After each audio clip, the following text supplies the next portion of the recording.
ጤና ይስጥልኝ። ይህ ዜና ፖስት ሚዲያችን ነው። ሰላምታችን በያላችሁበት ይድረስ እያልን በዕለቱ የተሰሙ ዋና ዋና ጉዳዮችን ወደ እናንተ ይዘን ቀርበናል። ታማኝና ተጨባጭ የሆኑ መረጃዎችን ለእናንተ የምናደርስበት ቻናላችንን ላይክ፣ ሼር እና ሰብስክራይብ እንድታደርጉ እየጋበዝን የዕለቱ ዋና ዋና ዜናዎችን እንደሚከተሉት ወደ እናንተ እናቀርባለን።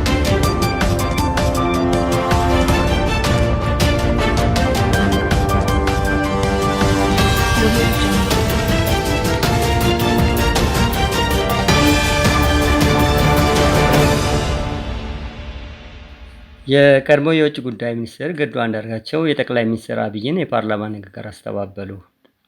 ጠቅላይ ሚኒስትር አብይ አህመድ በትግራይ ጦርነት ወቅት የኤርትራ ሰራዊት የሚፈጽማቸው ግፎች እንዲያቆም የሚጠይቅ መልእክት ወደ አስመራ እንደላኩ የገለጹበትን የፓርላማ ንግግር የቀድሞ የውጭ ጉዳይ ሚኒስትር ገዱ አንዳርጋቸው አስተባበሉ። በወቅቱ ወደ ኤርትራ ተልከው እንደነበር ያመኑት ገዱ ከጠቅላይ ሚኒስትሩ የተሰጣቸው መልእክት ከሰብአዊ መብት ጥሰት ጋር የተያያዘ የስም ማጥፋት ዘመቻ ላይ የጋራ ጥንቃቄ እንዲደረግ የሚጠይቅ እንደነበር ተናግረዋል። የቀድሞ የውጭ ጉዳይ ሚኒስትር በጦርነቱ ወቅት የኤርትራ ጦር አንድ ሀገር ሰራዊት በሚመስል ሁኔታ ከኢትዮጵያ መከላከያ ሰራዊት ጋር አብሮ ሲሰራ እንዲሁም እስከ ደብረ ታቦር ድረስ መጥቶ ሲዋጋ ነበር ብለዋል። በአሁኑ ሰዓት የጠቅላይ ሚኒስትር አብይ መንግስት ተቃዋሚ የሆኑት ገዱ ይህንን ምላሽ የሰጡት ረቡዕ ጥር 27 2018 ዓ.ም እንደተጻፈ በተገለጸ ደብዳቤ ነው። አሁን በአሜሪካን ሀገር የሚገኙት አቶ ገዱ አንዳርጋቸው በማህበራዊ ሚዲያ ላይ በተሰራጨው ይህ ደብዳቤ የእሳቸው መሆኑንና ትክክለኛነቱን በቢቢሲ ተጠይቀው አረጋግጠዋል። የቀድሞ ባለስልጣን ይህንን ምላሽ የሰጡት ጠቅላይ ሚኒስትር አብይ ማክሰኞ ዕለት በሕዝብ ተወካዮች ምክር ቤት ቀርበው ባደረጉት ንግግር እርሳቸውን በእማኝነት ቆጥረው ማብራሪያ በመስጠታቸው እንደሆነ በደብዳቤያቸው ላይ ጽፈዋል።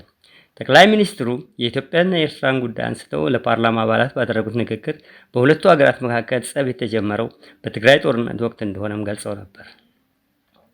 በወቅቱ ከመንግስት ጎን ተሰልፈው የነበረው የኤርትራ ወታደሮች አክሱም ከተማ ውስጥ ወጣቶችን በጅምላ መረሸናቸውን ተናግረዋል። ሽረ፣ አድዋ እና አዲግራት ከተሞች ውስጥ ፋብሪካዎች እንዲሁም ፎቆች እንደወደሙ በማንሳት ከሰዋል። እነዚህ ግፎች መፈጸማቸውን ተከትሎ በርካታ መልእክተኞች ወደ ኤርትራ መላካቸውን የገለጹት አብይ ከእነዚህ ልኡካን አንዱም የቀድሞው ካቢኔ አባል ገዱ መሆናቸውን አንስተዋል። አብይ ክቡር አቶ ገዱ ያኔ የውጭ ጉዳይ ሚኒስትር ነበሩ። ከአንዴም ሁለቴ ኤርትራ ልኬያቸዋለሁ። የላኳቸውም የትግራይን ህዝቤን አታጎሳቁሉ፣ ሀብቱን አትዝረፉ፣ ጸቡ ከህወሓት እንጂ ከትግራይ ህዝብ አይደለም በሚል ነው ሲሉ ተደምጠዋል። አቶ ገዱ ይሄ አሁን እኛ ጋር የሉም፣ ግን ክር አላቸው፣ ህሊና አላቸው። ዛሬ ቢደብቁ በታሪክ ውስጥ ይወጣል። ለምን ጉዳይ ሄደው እንደተነጋገሩ እሳቸውም ያውቃሉ፣ ሻዕቢያም ያውቃል፣ እኛም እናውቃለን ሲሉ የቀድሞ የውጭ ጉዳይ ሚኒስትር እማኝነታቸውን ሊሰጡ እንደሚችሉ ተናግረዋል። ከአቶ ገዱ በተጨማሪ የቀድሞ ምክትል ጠቅላይ ሚኒስትር ደመቀ መኮንንና አሁን ሲስተም ውስጥ ያሉ 2-3 ሰዎችም ተመሳሳይ መልእክት ይዘው ወደ ኤርትራ መጓዛቸውን አንስተዋል። ለዚህ ጠቅላይ ሚኒስትር አብይ ንግግር ምላሽ የሰጡት ገዱ በወቅቱ የውጭ ጉዳይ ሚኒስትር እንደነበሩ መገለጹን አስተባብለዋል። በሚያዝያ 2011 ዓ.ም የውጭ ጉዳይ ሚኒስትር ሆነው የተሾሙት አቶ ገዱ በዚህ የኃላፊነት ቦታ ላይ የቆዩት እስከ ትግራይ ጦርነት መጀመር ድረስ ነበር። ጦርነቱ ከተጀመረ አንድ ቀን በኋላም በጥቅምት 25 2013 ዓ.ም የጠቅላይ ሚኒስትሩ የብሔራዊ ደህንነት አማካሪ ሚኒስትር ሆነው እንደተሾሙ ተገልጾ ነበር። ገዱ በደብዳቤያቸው በጥር 2013 ዓ.ም የጠቅላይ ሚኒስትሩን መልእክት ለኤርትራው ፕሬዝዳንት ኢሳያስ አፈወርቂ ለማድረስ ከአንድ የውጭ ጉዳይ መስሪያ ቤት ባለስልጣን ጋር ወደ አስመራ ተጉዞ እንደነበር አረጋግጠዋል። ይሁን እንጂ በወቅቱ ወደ አስመራ የወሰዱት መልእክት በጠቅላይ ሚኒስትር አብይ የተገለጸው እንዳልሆነ በማንሳት አስተባብለዋል። ህዝቤን አታጎሳቁሉ የሚል መልእክት አስይዘው እኔን ወደ ኤርትራ የላኩኝ መሆኑን እንዳረጋግጥ ምስክርነት ጠርተውኛል። ክቡር ጠቅላይ ሚኒስትር ከዚህ ላይም ትልቅ ስህተት ፈጽመዋል ብለዋል። አቶ ገዱ ገለጻ ወደ ኤርትራ የተላከው መልእክት 3 ጉዳዮች ላይ ያተኮረ ነበረ። በቀዳሚነት የጠቀሱት መልእክት ጭብጥ የደስታ መግለጫን የሚመለከት ነው። በወያኔ ላይ በጋራ በወሰነው የተቀናጀ ኦፕሬሽን ለድል በመብቃታችን የእንኳን ደስ አለህ የደስታ መግለጫ ለፕሬዝዳንት ኢሳያስ ማስተላለፍ የሚል ነበር ሲሉ የመጀመሪያ ያሉትን መልእክት ይዘት ገልጸዋል። ሁለተኛው መልእክት ለኤርትራ መንግስትና ለህዝብ ምስጋና ማቅረብን የሚመለከት ነበር ብለዋል። ምስጋናው የቀረበው ኤርትራው ፕሬዝዳንት መንግስት የሰሜን ዕዝ ጥቃት በደረሰበት ወቅት ሰራዊቱን ተቀብለው ላደረጉት እንክብካቤ እንዲሁም ኋላም ለመልሶ ማጥቃት እንዲዘጋጅ ላደረጉት ወንድማዊ ድጋፍ እንደሆነም ገዱ ገልጸዋል። በቀድሞ ከፍተኛ ባለስልጣን ገለጻ መሰረት ከሰብአዊ መብት ጥሰት ጋር በተያያዘ ተከፍቷል የተባለ ሰፊ የስም ማጥፋት ዘመቻም ጉዳይ ደግሞ የሶስተኛው የመልእክት ይዘት ነው። ይህ ዘመቻ አንዳንድ ወያኔ ደጋፊዎችና ኢትዮጵያንና የኤርትራን መልካም ግንኙነት የማይፈልጉ የውጭ ኃይሎች በተለያዩ የዓለም አቀፍ ድርጅቶችና ሚዲያዎች አማካኝነት የከፈቱት እንደሆነ በመልእክቱን ላይ መካተቱን ጠቅሰዋል። የቀድሞ የውጭ ጉዳይ ሚኒስቴር ይህን ነገር ውሎ አድሮ በሁለታችን ላይ ጣጣ ሊያመጣብን ስለሚችል የጋራ ጥንቃቄ ልናደርግ ይገባል የሚል መልእክት እንደተሰጣቸው ተናግረዋል። እነዚህ መልእክቶች ከተሰጣቸውም በኋላ ለምን የኤርትራ መንግስት ሰራዊቱን እንዳስወጣ በግልጽ እንነግራቸዋለን የሚል ሀሳብ በተጨማሪነት እንዳነሱ ጠቅሰዋል። እና እርስዎም ግን ሰራዊታችሁን አስወጡ ብለህ በፍጹም እንዳትጠይቅ ብለው አስጠነቀቁኝ። ከዚያም የሰጡኝን ተልዕኮ ተብዬ ተለያየን ሲሉም የተሰጠኝን ያሉትን ምላሽ ገልጸዋል። አክለውም ከዚህ ውጭ የትግራይን ህዝብ በተመለከተ ያነሱልኝም ሆነ የሰጡኝ ምንም አይነት መልእክት አልነበረም ሲሉ ጠቅላይ ሚኒስትር አብይ በፓርላማ ያደረጉትን ንግግር አስተባብለዋል። በወቅቱም የእርሶ ጭንቀት የተከፈተብንን የሰብአዊ መብት ጥሰት ክስ ሊያስከትልብን በሚችለው ጣጣ ነው እንጂ የትግራይ ህዝብ ላይ የደረሰው መከራ በፍጹም አጀንዳዎት አልነበረም ሲሉ ከሰዋል። ገዱ ከጠቅላይ ሚኒስትሩ የተሰጣቸው መልእክት ይዘው ወደ ኤርትራም እንደተጓዙ እንዲሁም ለፕሬዝዳንት ኢሳያስ ማቅረባቸውን ጠቅሰዋል። ለኤርትራውም ፕሬዝዳንት ሲያቀርቡ በያዝነው መልእክት ላይ ምንም ያወዛገበን ነገር አልነበረም ብለዋል። ተከፍቷል የተባለውም የሰብአዊ መብት ጥሰት ዘመቻ በተመለከተ ከኤርትራው ፕሬዝዳንት የተሰጣቸው ምላሽ የሚቻለው ጥንቃቄ እንዲደረግ እኛም እናንተም ለበታች መዋቅሮቻችን መመሪያ እናስተላልፍ፣ በተረፈ እኔና አብይ በተስማማነው መሰረት ገና ብዙ የሚሰሩ ስራዎች አሉን የሚል ነበር ብለዋል። ይህንንም ምላሽ ለጠቅላይ ሚኒስትር አብይ ማድረሳቸውን ጠቅሰዋል። ገዱ በዚህ ደብዳቤያቸው የኤርትራ ሰራዊት በትግራይ ጦርነት ስለነበረው ተሳትፎም አንስተዋል። የትግራይ ጦርነት ተጀምሮ በፕሪቶሪያ ስምምነት እስኪቆም ድረስ የኤርትራ ጦር ከኢትዮጵያ መከላከያ ሰራዊት ጎን ሳይሰለፍ የቀረበበት ጊዜ ያለ አይመስለኝም ብለዋል። ሌላው ቀርቶ በ2013 ክረምት ላይ የትግራይ ኃይሎች ወደ አማራ ክልል አልፈው በገቡበት ወቅት የኤርትራ ሰራዊት እስከ ደብረታቦር አካባቢ ድረስ ወጥቶ እናስታውሳለን በማለት ጽፈዋል። መከላከያ ሰራዊትና የኤርትራ ጦር በአንድ ላይ ወታደራዊ ኦፕሬሽን መስራት ያቆሙት የፕሪቶሪያ ስምምነት ከተፈጸመ በኋላ ነው ብለዋል። እስከዚያው ድረስ ግን የአንድ አገር ሰራዊት በሚመስል ሁኔታ አብረው ነበሩ ሲሉ በደብዳቤያቸው አስፍረዋል።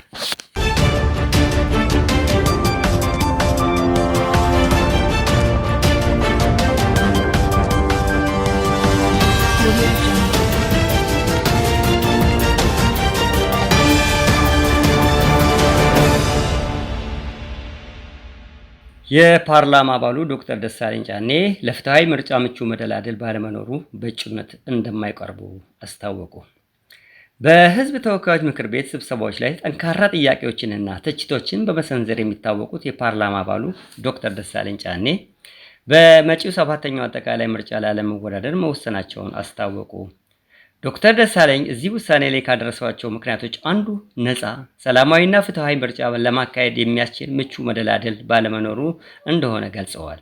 በ2013 ዓ.ም በተካሄደው ምርጫ ተቃዋሚውን የአማራ ብሔራዊ ንቅናቄ ወይም አብንን ወክለው ወደ ህዝብ ተወካዮች ምክር ቤት የገቡት ዶክተር ደሳለኝ ይህንን ውሳኔያቸውን ያሳወቁት ዛሬ አርብ ጥር 29 2018 ዓ.ም በፌስቡክ ገጻቸው ባሰፈሩት ጽሑፍ ነው።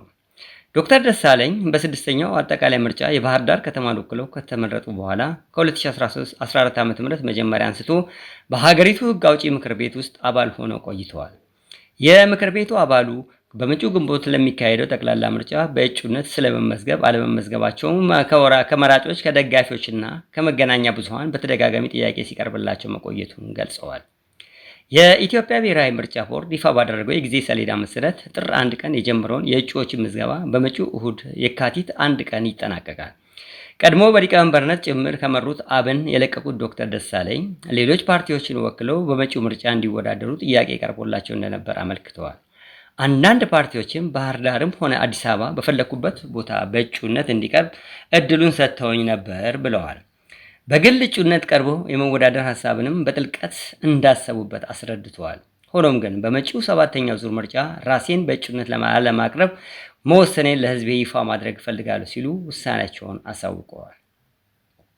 ዶክተር ደሳለኝ እዚህ ውሳኔ ላይ እንዲደርሱ ያደረጋቸው ዋነኛው ምክንያት በአሁኑ ወቅት በሀገራችን ካለው ተጨባጭ ነባራዊ ሁኔታ ጋር የተያያዘ እንደሆነ በጽሁፋቸው ገልጸዋል። ከዚህ ጋር በተያያዘም ሁለት ጉዳዮችን በምክንያትነት አንስተዋል።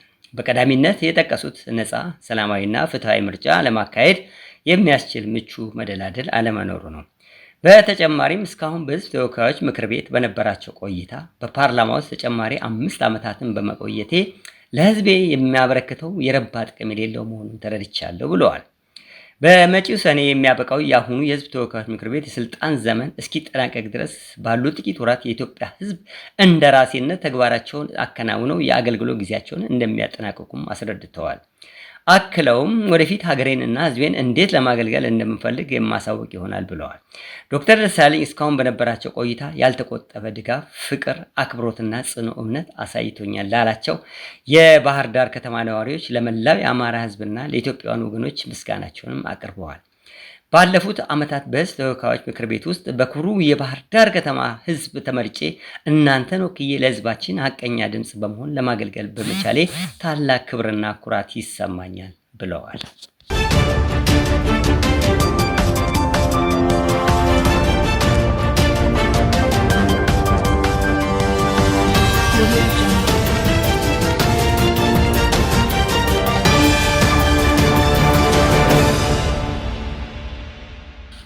ከወደ ውጭ ያገኘነው መረጃ ስናልፍ የአሜሪካና የኢራን ከፍተኛ መሪዎች ሊወያዩ ነው። የአሜሪካና የኢራን ከፍተኛ አመራሮች ዛሬ በአሜን ተገናኝተው እንደሚወያዩ ይጠበቃል። የአሜሪካ ከፍተኛ የጦር መርከብ ወደ መካከለኛው ምስራቅ መቃረቡን ተከትሎ በሀገሪቱ መካከል ወታደራዊ ግጭት ይነሳል የሚለው ውጥረት አሁንም እንዳለ ነው። የሁለቱ ሀገራት ከፍተኛ መሪዎች የት ተገናኝተው በምን ጉዳይ ዙሪያ እንደሚወያዩም ግልጽ አለመሆኑም ጥርጣሬ አጭሮ ነበረ። የቀጣናቸው ሀገራት ውጥረቱን ለማርገብ እየሞከሩ ሲሆኑ ኢራንና አሜሪካ እያራመዱ ያሉት አቋም ሰፊ ልዩነት ያለው መሆኑን ስጋቱን አባብሷል። የዛሬው ውይይት ስኬታማ ከሆነ ሀገሪቱ መደራደር የሚችሉባቸውን ነጥቦች ላይ ይስማማሉ ተብሎ ይጠበቃል። ኢራን የኒውክሌር ፕሮግራሟን እንድታቋርጥ የምትፈልገው አሜሪካ አገሪቱ ያከማቻቸውን ዩራኒየም እንድታስወግድም ጠይቃለች።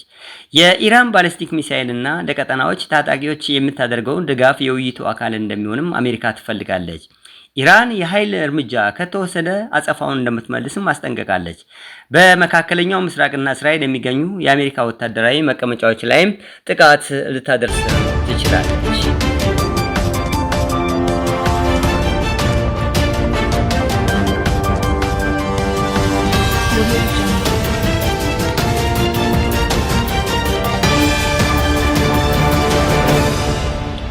የኢራን ውጭ ጉዳይ ሚኒስትር አባስ አራግቺ ከአሜሪካ ጋር በሚደረገው ውይይት የሚሳተፉ ልዑካንን ይመራሉ።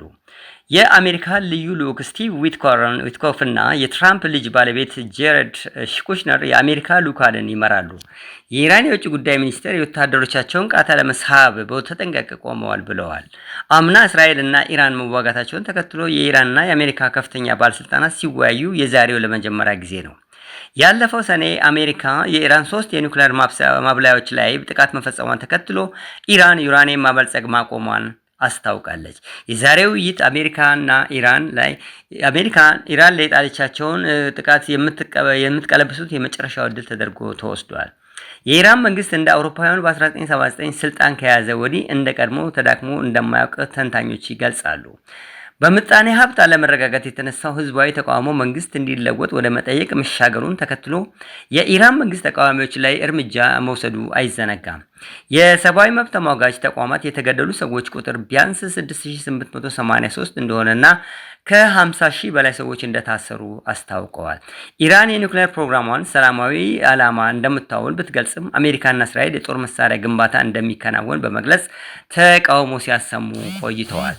ኢራን በግዛቷ ዩራኒየም ለማበልጸግ መብት እንዳላትና ወደ 400 ኪሎ ግራም የሚመዘን የዩራኒየም ክምችቷን ወደ ሶስተኛው ሀገር እንደምታዘዋውርም ተናግራለች። ቀጠናዊ የዩራኒየም ማበልጸግ ስምምነት እንዲደረግ ምክረ ሀሳቧም ቀርቧል።